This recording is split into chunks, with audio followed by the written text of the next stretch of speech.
Hello everyone, and welcome to Reading with Mrs. Adams. I'm Mrs. Adams, and today we're back on the farm with 3 books and 2 poems all about goats. The first story I have for you today, boys and girls, is called The 3 Billy Goats Gruff. Now this is a classic fairy tale, and it's illustrated by Stephen Carpenter. I know you're going to enjoy The 3 Billy Goats Gruff. The 3 Billy Goats Gruff, pictures by Stephen Carpenter.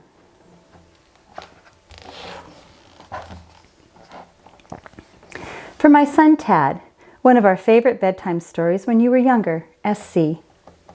The 3 Billy Goats Gruff, pictures by Stephen Carpenter, Harper Festival, a division of HarperCollins Publishers.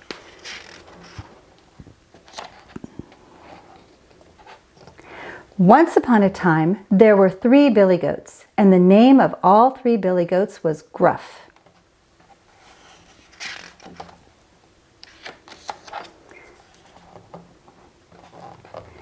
The billy goats lived in a valley where there was very little grass, and they were very hungry.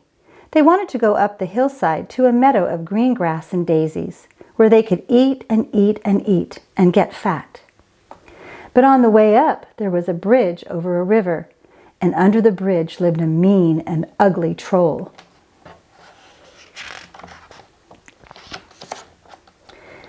First, the youngest billy goat Gruff decided to cross the bridge. Trip, trap, went the bridge. "Who's that tripping over my bridge?" roared the troll. "Oh, it is only the tiniest little billy goat," said the first billy goat Gruff in his very small voice.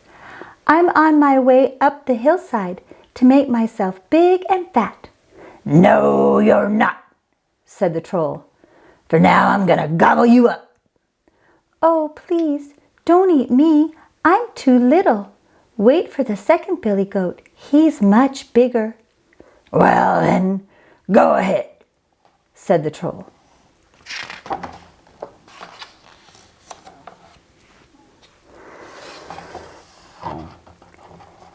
After a while, the second billy goat Gruff came to cross the bridge. Trip, trap, went the bridge.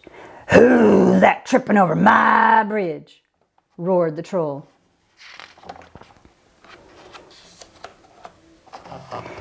"It's the second billy goat Gruff, and I'm on my way up the hillside to make myself big and fat," said the billy goat, and his voice was not so small. "No, you're not," said the troll. "For now I'm gonna gobble you up." "Oh, please don't eat me. Wait for the third billy goat. He's much, much bigger." "Well then, go ahead," said the troll. And by now he was very hungry.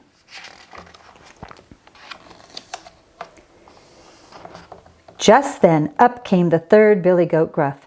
Trip, trap, went the bridge. The third billy goat was so heavy the bridge groaned and creaked under him.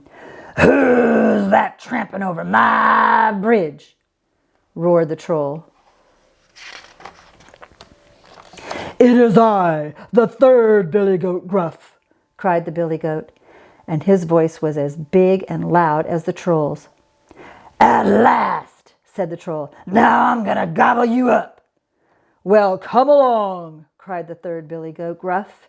"I've got 2 big horns and 4 hard hooves, and I'm not afraid of you."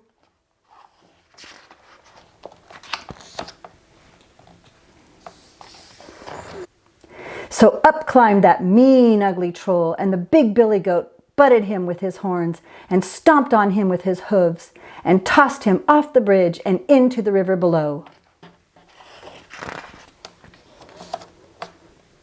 Then he went up the hillside to join his brothers. In the meadow, the billy goats got so fat they were hardly able to walk home again. In fact, they are probably still there. So snip, snap, snapped, this tale's told out. And that is the end of The 3 Billy Goats Gruff, pictures by Stephen Carpenter. The first poem I'm reading today, boys and girls, is simply called Goats. And I wrote it because I couldn't find any poems about goats, so I hope you enjoy it. Goats by Robin Adams. Domestic goats live on a farm, and some are a family pet. The American Northwest is home to mountain goats. On steep and rocky slopes, they step. A mama goat is a nanny or a doe.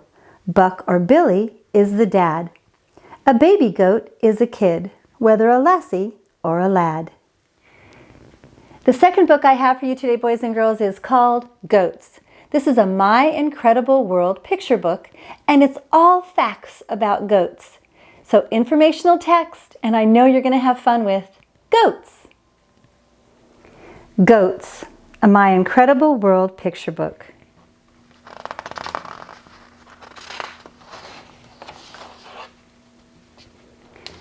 Goats, a My Incredible World picture book. There are about 450 million goats in the world and over 200 breeds.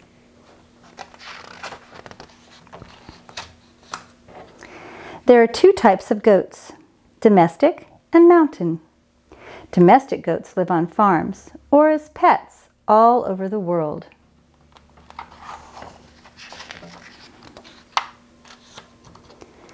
Mountain goats live on the steep rocky slopes of the American Northwest.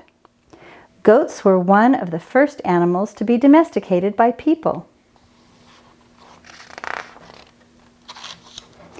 Goats usually live to be 15 to 18 years old. Goats typically weigh between 125 and 180 pounds.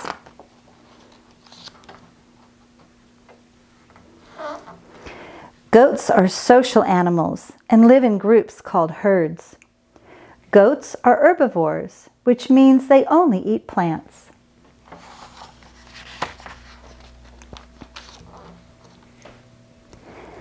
A male goat is called a buck or a billy. A female goat is called a nanny or a doe. A baby goat is called a kid. Mother goats usually have 1 to 3 kids per litter.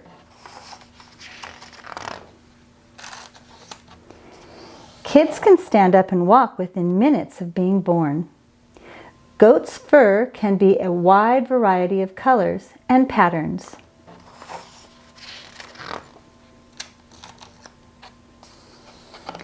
Goats don't have any top front teeth.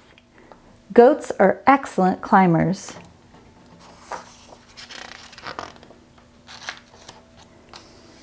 Goats' eye pupils are rectangular, giving them a fuller range of vision.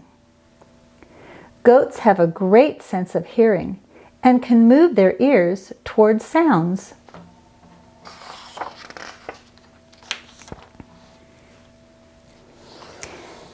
Goats have a keen sense of smell, which helps them find food. Some goats have horns and some goats don't.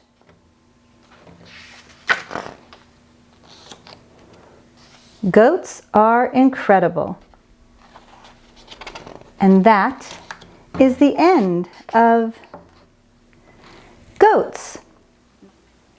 The second poem I'm reading today, boys and girls, is called Baby Animals, and it's another poem that I wrote. I hope you enjoy it. Baby Animals by Robin Adams. Ducklings follow Mama Duck, don't dare look back. Waddle here, waddle there, quack, quack, quack. Chicks follow Mama Hen, never seem to sleep.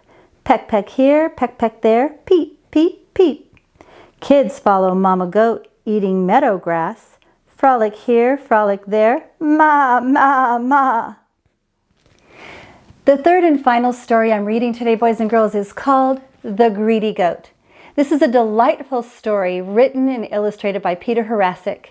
And you're going to find out that the goat learns a lesson the hard way about what happens when you're just too greedy. I know you're going to enjoy The Greedy Goat. The Greedy Goat by Peter Horacek.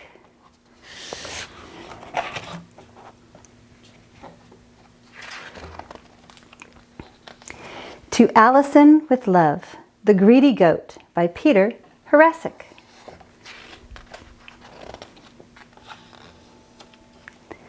One Saturday morning, Goat decided that she was tired of eating herbs and grass.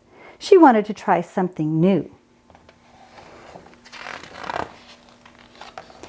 First, she tried the dog's food for breakfast. It was delicious, especially when she washed it down with the cat's milk. Then Goat ate the pig's potato peelings for lunch, followed by the farmer's wife's plant, topped off with the farmer's daughter's shoe.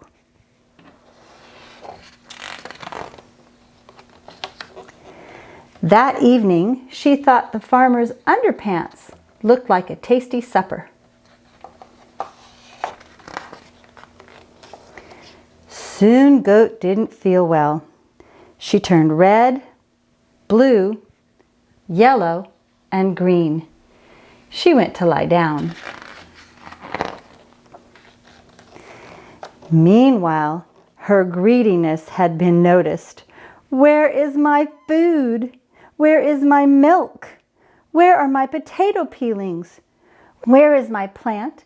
Where is my other shoe? Where are my underpants?" Everyone stopped. "Where is Goat?"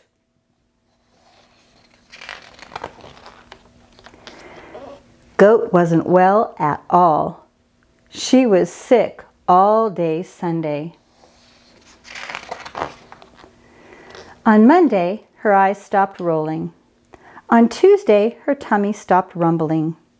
On Wednesday, she stopped hiccuping. On Thursday, she let out a huge burp. By Friday, she looked almost white again. By Saturday, Goat was pretty much herself. The dog got more food, and the cat got fresh milk. The pig got more potato peelings, and the farmer's wife planted a new plant.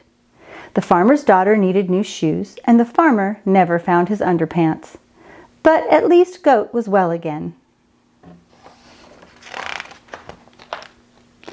Until she snacked on the farmer's boots. And that is the end of The Greedy Goat by Peter Horacek. Thank you so much for joining me today, boys and girls, and I hope you enjoyed all the stories and poems about goats. Join me next time when we'll be back on the farm once again to hear stories and poems about sheep. If you haven't yet subscribed to this channel, you can do so. Just tap the word subscribe right there, and that way you'll be sure to get all the latest videos with stories and poems from Reading with Mrs. Adams. And you can touch the bell to be notified. One truth I want you always to remember, boys and girls, and that is that God loves you so much. So dare to dream the impossible, because all things are possible with God. I love you. Until next time, goodbye.